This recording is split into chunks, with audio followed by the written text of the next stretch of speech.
কার্টনে আপনারা আদা লাগাইতে পারেন।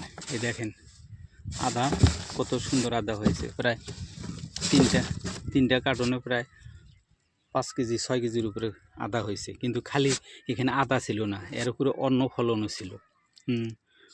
লাল শাক লাগাইছিলাম, তার উপরে অন্য শাক লাগাইছিলাম, একটা পরে শেষে একটা শাক, লাস্টে যে আদা ছিল আদা উঠাইছি। এই যে আর মাও আদাগুলো এখনও রয়ে গেছে, পুরান আদা, এই আদাগুলো লাগাইছিলাম, এইগুলা থেকে খুশি হয়েছিল। হ্যাঁ, গতিকে আপনার কার্টনে সুন্দরভাবে লাগাইতে পারেন আদা লাগানোর জন্য প্রথমে কি করবেন, যে আমার এই যে গাছগুলো আছে, এই যে গাছগুলো আছে, তখন এই গাছগুলো কাটবো, এই মরা গাছগুলো বা তাজা গাছগুলো ডাইরেক্ট কার্টনের ভিতরে দিয়ে দেবো। কার্টনের ভিতরে দিয়ে দেবো, দিয়ে উপরে 5-6 ইঞ্চি সার মাটি দিব। হ্যাঁ, তারপরে ভ্যারাইটিস ধরনের সবজি লাগাবো। ফার্স্টে শাক লাগাবো, তারপরে শাকটা উঠে গেলে ওইখানে আরেকটা যে লাগাবো আদা বা রসুন, এগুলো আবার পরে উঠে যাবে। একটা কারণে 2-3টে সবজি লাগানো যায় সেম টাইমে।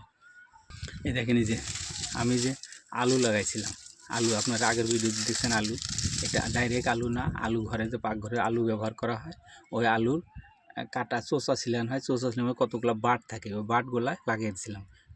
সুন্দর আলু হয়েছে, তুললে এখানে কমসে কম 4-5টা আলু বের হবো। এই দেখেন একটা আলু গাছ, এই যে এই একটা আলু গাছ উঠে ফেলবো আজকে, এই একটা আলু গাছ আজকে উঠে ফেলবো, কি জন্য ইন্দুরে খাইতেছে।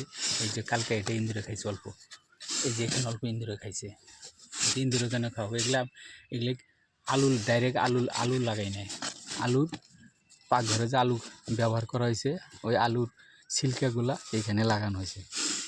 বহুত লাগাইছিলাম, প্রায় 3-4 কেজি ইতিমধ্যে উঠানো হয়েছে।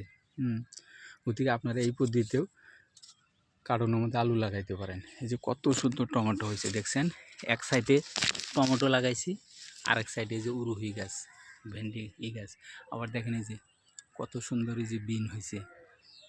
এক সাইডে আলু, এক সাইডে বিন, আরেক সাইডে টমেটো। ধন্যবাদ।